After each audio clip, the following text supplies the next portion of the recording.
7 de la mañana con 38 minutos, 7 con 38 minutos, en Punto Noticias, primera emisión. Saludamos con el legislador de Creo, Homero Castañer, que nos acompaña esta mañana para nuestro segmento de entrevistas. ¿Cómo está, legislador? Buenos días, bienvenido, gracias por acompañarnos, por su apertura. Le saludamos, Licenia Espinel, quien le habla, y también Alexis Moncayo. En la Asamblea Nacional se está ya analizando este proyecto de ley de defensa de la dolarización, como lo llama el Gobierno Nacional. Pero antes de hablar de ese tema, yo quisiera preguntarle, legislador Castañer, usted ayer planteó la posibilidad en la Asamblea y reunió con las justas los votos necesarios para que se incluya en el debate del Pleno la posibilidad de que se convoque a las autoridades del Banco Central del Ecuador para que expliquen cuál ha sido la relación laboral del candidato a la presidencia de la República, Andrés Arauz. ¿Cuál es el objetivo de esta comparecencia? ¿Qué busca usted con ello? Y por qué en justo momentos de campaña electoral de un ciudadano, cuando en esa situación posiblemente hay muchísimos servidores públicos? Buenos días, bienvenido. Bienvenido.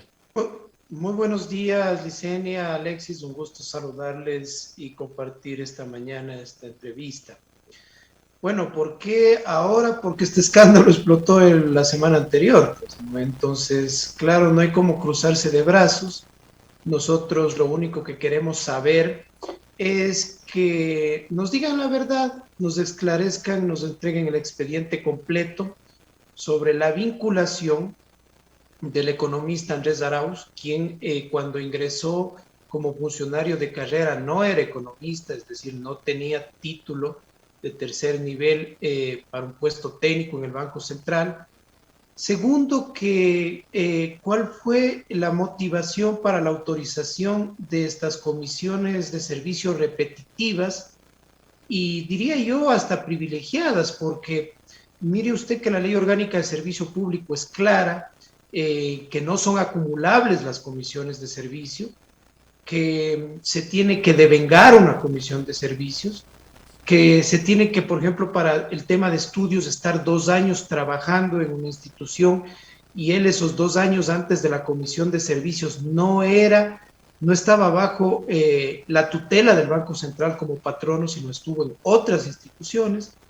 Y finalmente nos parece, por decirlo menos, injusto que un funcionario que laboró el 12% de su tiempo, de los 12 años, solo 2 años y un poco más en esta institución, le liquiden por el total de los 12 años, ¿sí? Le liquiden, le compren la renuncia obligatoria con el decreto de Rafael Correa, el 813 del 2011, le dejen sin trabajo y cada vez que él regresaba a la institución haciendo sus comisiones de servicio, mejoraba, imagínense, siendo un funcionario de carrera que no estaba ejerciendo, mejoraba sus puestos adentro del Banco Central.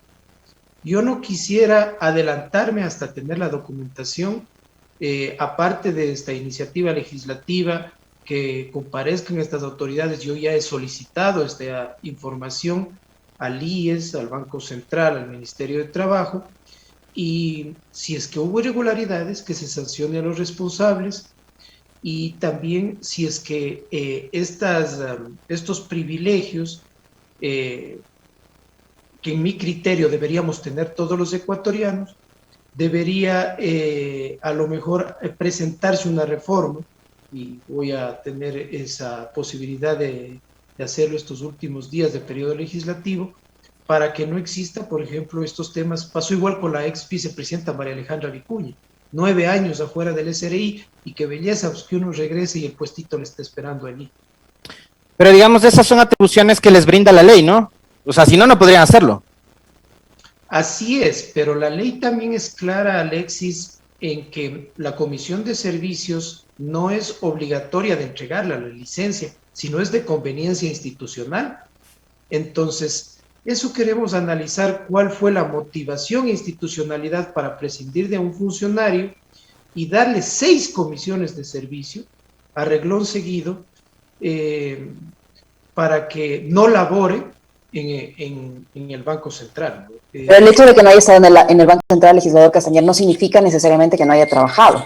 Una comisión de servicios de esos, sale una institución, pero usted presta sus labores en otra institución, lo que no quiere decir que no ha estado trabajando, por un lado, y el tener un título de una universidad estadounidense, como en este caso la Universidad de Michigan, no quiere decir que no tiene un título. Usted acaba de señalar que el señor Arauz habría ingresado a cumplir una función en el Banco Central sin título, pero hasta donde yo he escuchado de las propias declaraciones del candidato, él ha señalado que tenía un título de la Universidad de los Estados Unidos, de la Universidad de Michigan, entonces ese es un título de tercer nivel. Él ingresa a los 21 años sin título del CENESID y allí queremos saber, pues. Pero la CENESID no le da títulos, la CENESID no da títulos, la CENESID reconoce los títulos. Y en ese entonces, para el 2006, cuando el señor ingresa, no había la CENESID.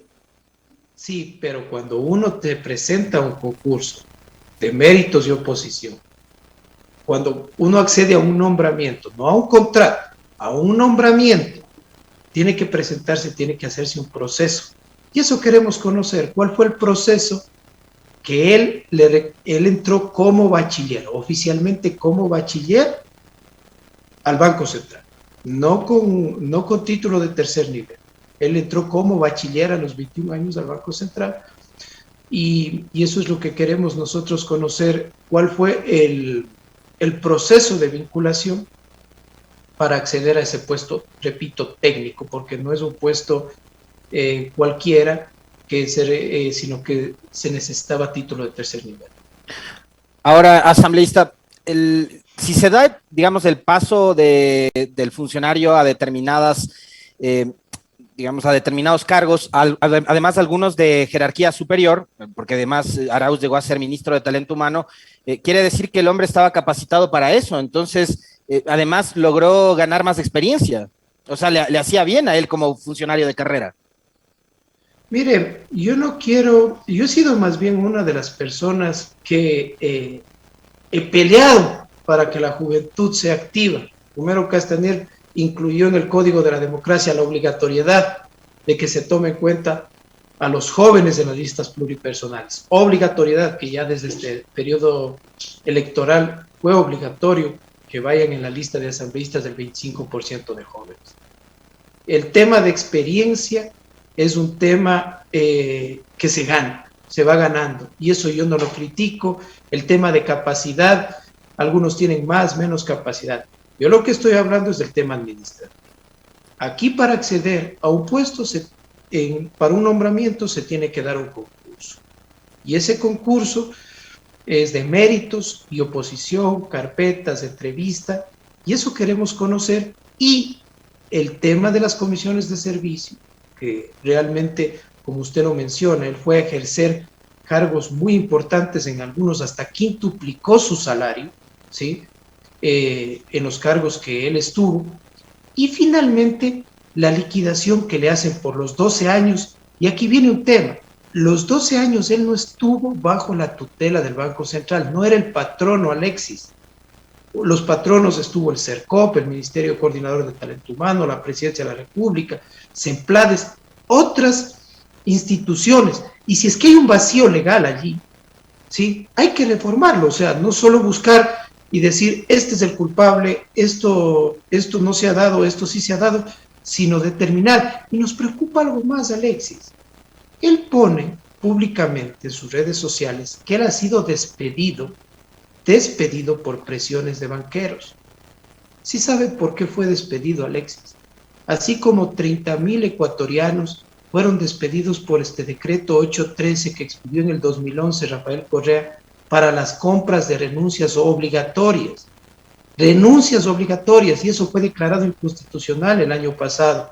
No hay, te compro la renuncia, pero obligatoriamente. Uh-huh. Y eso, esa fue la razón de la desvinculación que le permitió a él dejarle sin trabajo. O sea, aplicaron un decreto que había sido declarado inconstitucional previamente. No, el decreto se declaró inconstitucional en julio del año pasado, la Corte ya le desvincula el 8 de mayo del 2020. Uh-huh. Es decir, la Corte lo declaró inconstitucional algunos meses atrás al quitarle la palabra obligatorio. Es decir, ahora se puede comprar la renuncia de un funcionario público siempre y cuando él acepte, él quiera, pero no comprarle la renuncia de manera obligatoria, porque eso no es más que un despido.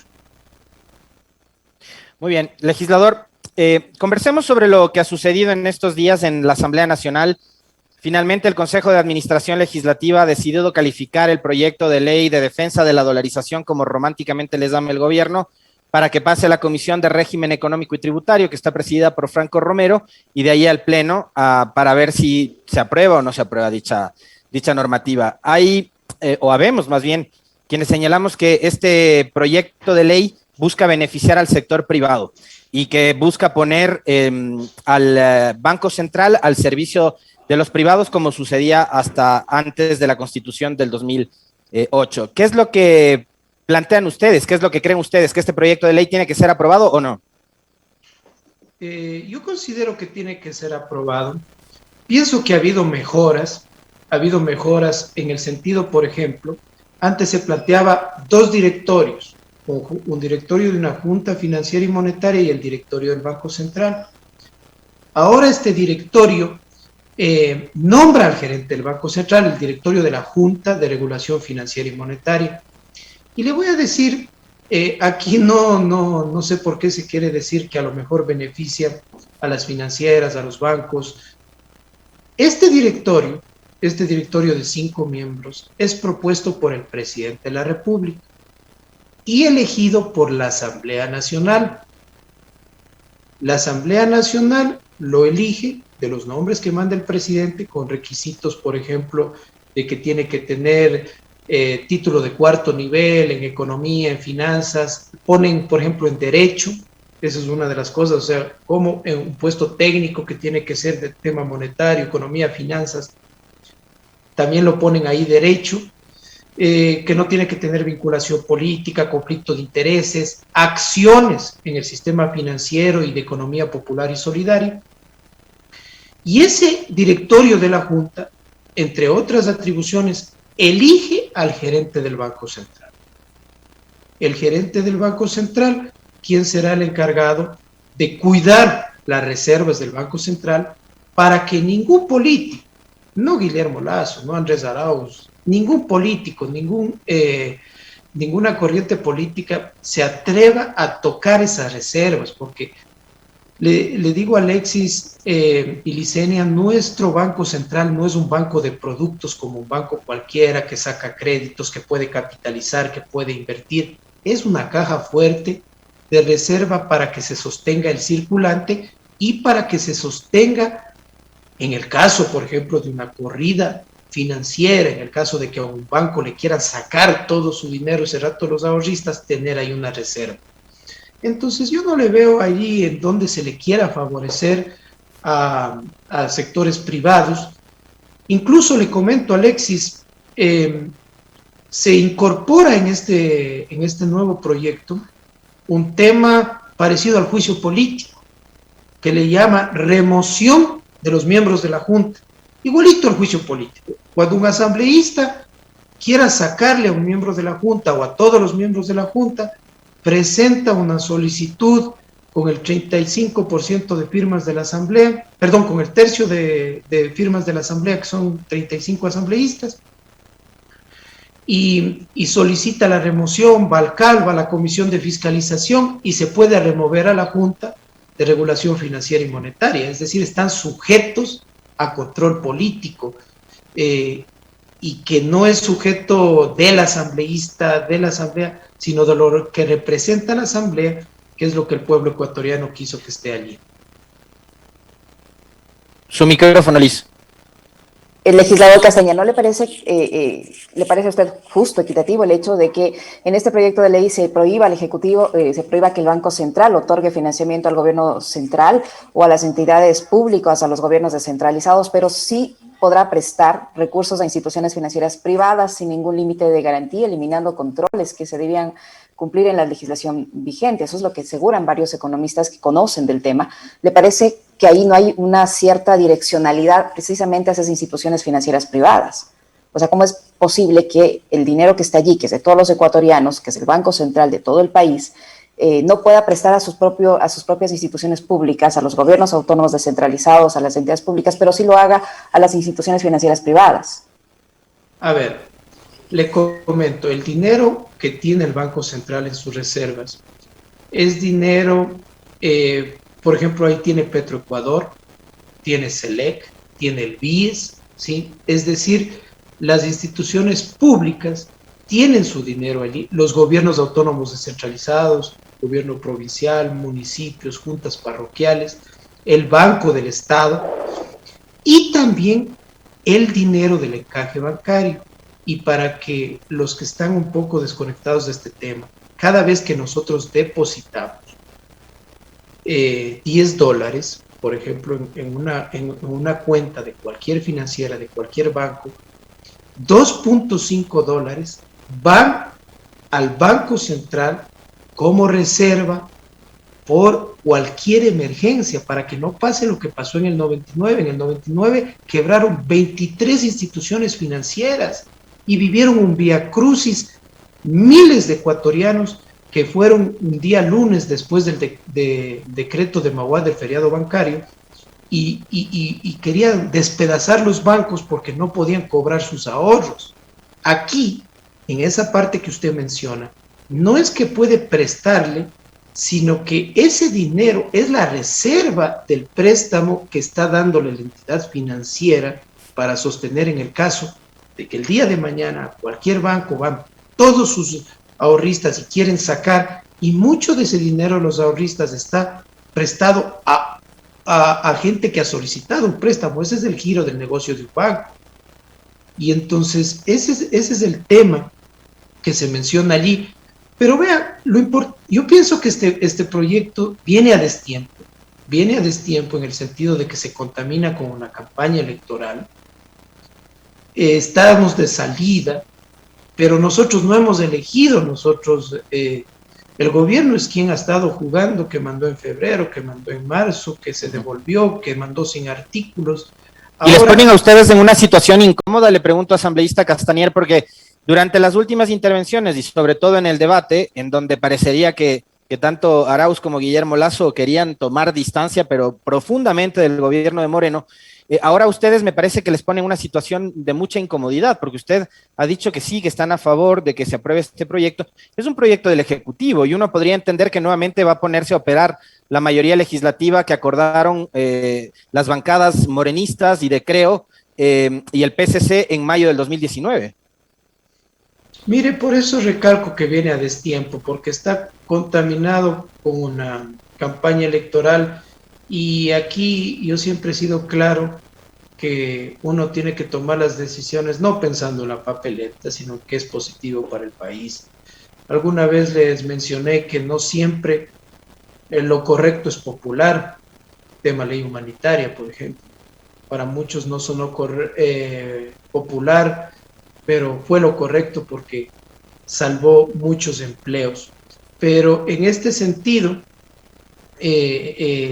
lo importante es iniciar ya el debate. Yo tengo algunos reparos, por ejemplo, la Junta Financiera y Monetaria tiene que estar conformado por 5 miembros, 2 a tiempo completo y 3 a medio tiempo. Volvemos a hablar de los privilegios. 3 que trabajan a medio tiempo y podrían estar haciendo otras labores. Entonces, cuidado, que allí puede haber también conflicto de intereses, ¿no? Debería ser a tiempo completo, porque ellos son hasta los que regulan las tasas de intereses y los que controlan todo el sistema financiero nacional. Entonces, o se dedican a esto a tiempo completo o no se dedican. Legislador Castañar, sobre la pregunta que le hacía Alexis, yo le quiero insistir un poco en el sentido de que si hay o no los votos, porque el ministro de Finanzas, Mauricio Pozo, señaló hace pocas horas que habrían los 70 votos, es decir, nuevamente este pacto entre el gobierno y Creo y los demás bancadas que conformaron este acuerdo para la elección de las actuales autoridades legislativas va a volver a funcionar. Mire, ya digo, el proyecto no es malo, es bueno porque no piensa solo en quién se posesionará en el 24 de mayo. Si usted me pregunta mi criterio, y todavía no hemos tocado con la bancada este tema, pero en mi criterio yo votaría a favor. Después de algunos cambios que deben ser incluidos en ese proyecto, yo votaría a favor porque pienso yo que el dólar debe ser protegido en el país y que nada, ni nadie, ni ningún político, ni ninguna corriente política debe tocar las reservas. Más allá de que, ya digo, este rato se contamine con el tema de elecciones, con que nadie quiere estar cercano al gobierno, con que es un gobierno que está de salida, que nos ha quedado debiendo, que es una vergüenza, que nos tiene a los ecuatorianos en una situación crítica, más que nada en el tema salud, en el tema de vacunación, pero para mí es lo correcto y ese proyecto tiene que ser aprobado. Asambleísta, con respecto a esto, ¿qué decir de, por ejemplo, publicaciones como la que ha hecho Página 12 en estos últimos días, de que Guillermo Lasso ha tenido unas ganancias extraordinarias a pesar de la crisis financiera provocada también por la pandemia y por el mal manejo del gobierno? En 2020 tuvo ingresos superiores a 6.4 millones de dólares. ¿Qué decir sobre aquello? Y qué decir también sobre denuncias que presentaran desde el Consejo de Participación Ciudadana días atrás de que por presiones del Banco de Guayaquil se han tomado decisiones en la Junta Monetaria para beneficiar precisamente a la banca en detrimento de los emprendedores? Bueno, desconozco esa publicación, no la he leído. Mire, mientras más ganemos los ecuatorianos, mientras los ecuatorianos aumentemos nuestros ingresos, mientras los ecuatorianos tengan más crecimiento económico es positivo. Yo tengo entendido que Guillermo Lasso desde el 2012 dejó de ser funcionario y dejó la banca, dejó de percibir un sueldo como empleado del Banco de Guayaquil. Él era presidente ejecutivo, él se dedicó a recorrer el país haciendo una campaña política. Pero ahí está la posibilidad. Pues mire lo que hago yo ayer. Yo me levanto, pido que se fiscalice este tema, que se aclare este tema.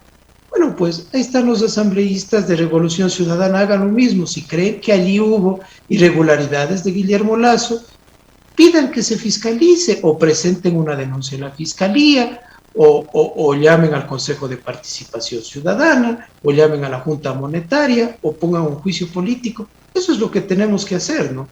Yo con todo respeto, he pedido que se aclare este tema el día de ayer y se obtuvieron los votos para aclarar esta situación un poco oscura sobre la vinculación, sobre el tema de Andrés Arauz. Y si es que alguien tiene algo en contra de Guillermo Lasso, yo le invito públicamente a que presente las denuncias en la fiscalía o inicie los procesos de fiscalización que por ejemplo, en el gobierno de Rafael Correa hubiera sido facilito cuando tenían más de 100 asambleístas. ¿Qué decir de esta campaña que también hemos visto en redes sociales en los últimos días, donde se ha utilizado a ciudadanos venezolanos que portaban carteles con mensajes que decían vota bien y que hablaban o iban en sintonía con esa campaña del miedo que le han metido a la gente sobre no querer ser Venezuela? Una vergüenza. Utilizar el dolor ajeno, una vergüenza. Yo estoy al frente de la campaña política de Guillermo Lasso en mi provincia, no solo en el tema político, en el tema control electoral. Jamás nosotros hemos sido los que estamos diciendo saquemos una ofensa, un pasquín, insultemos, ofendamos, y peor aún, este tipo de acciones que para mí es aprovecharse del dolor de miles de hermanos venezolanos. Recordemos que ellos están en una situación crítica, han tenido que salir un poco más de 6 millones de su país hacia Latinoamérica, pero también ecuatorianos hemos salido a Estados Unidos. Yo pienso que no hay ecuatoriano que no tenga un familiar migrante, sea en Estados Unidos o en Europa. Eso ya es, todos tenemos un familiar afuera y rechazo como el que más, pero yo que soy parte de la campaña de Guillermo Lasso, que estoy cercano a la campaña central, al buró político central, jamás ha habido un manejo o una dirección en ese sentido. Si es que pero fíjese usted que en las últimas horas Álvaro Uribe Vélez, que sabemos coincide muchísimo con la visión de Guillermo Lasso y de su organización política, ha posteado las mismas fotos en sus redes sociales. O sea, hay como una coincidencia en el relato, en la narrativa de uno y otro. Lamento, le digo esto, mucha gente se ha hecho eco, como también rechazo que haya salido una tendencia, Lasso es el que empuja la silla, Correa es el que empuja la silla. Mire, Lenín Moreno es una persona discapacitada. Por más que haya sido un pésimo presidente, existen muchos discapacitados. No podemos caer en esa campaña de utilizar el tema de una discapacidad, el tema de la pobreza, de la miseria que está pasando, para replicar y para compartir en redes sociales. Por ejemplo, le digo, cuando el día de ayer 3 personas de nuestro movimiento compartieron unas imágenes de esos carteles. Yo les pedí en un chat que tenemos del grupo de Creo que se baje eso. No está bien. No está ¿Es bien. la mano de Durán Barba? ¿Perdón? ¿Es la mano de Durán Barba? No. Yo ni le he visto a Durán Barba en el equipo de campaña de Guillermo Lasso. Jamás le he visto. Yo he visto a Eduardo Docia, a Aparicio Caicedo, Francisco Briones, César Monge, Alfredo Borrero, Iván Correa. Durán Barba, yo he estado en reuniones cercanas, yo jamás le he visto en el equipo de campaña de Guillermo Lasso. Legislador Castañer, ayer también, ya que hablamos del tema de la campaña sucia, usted dice que, y yo coincido con usted, que no se debe llegar a esos extremos tan aberrantes, pero también el tema sanitario se ha vuelto parte de la campaña, y ayer circularon fotografías con propaganda electoral del señor Lasso y con aparente, yo digo aparente porque no hay que, por eso le pregunto si usted conoce, circularon fotografías con personal médico, aparentemente del propio Ministerio de Salud, no sé si haciendo pruebas COVID, dando atención en salud o vacunando, la verdad no sé, le pregunto, ¿eso también es parte de la campaña de ustedes o qué es? Desconozco, no he visto esas fotografías. Nosotros, por ejemplo, en los recorridos, en la campaña que se está haciendo, sí llegamos a veces con brigadas médicas en donde se le entrega una mascarilla, en donde se le toma la temperatura, en donde nos apoyan algunos médicos, algunas enfermeras, amigos del movimiento que quieren apoyar a Guillermo Lasso, pero nada que ver con el Ministerio de Salud. El Ministerio de Salud está por su lado, no se avanza ni con ellos mismos. Han tenido 5 ministros en menos de 2 años, es una situación que ya digo, ni ellos pueden manejarse, peor van a estar este rato dedicados a campaña política de algún candidato. 8:05 a.m. Queremos agradecerle al legislador Homero Castañer, como siempre, la gentileza de aceptar las invitaciones a dialogar en este espacio. Un gusto, legislador. Muy buen día. Gracias, buen día. Muchas gracias, buen día. 8:06 en Punto Noticias, primera emisión. Hacemos una pequeñísima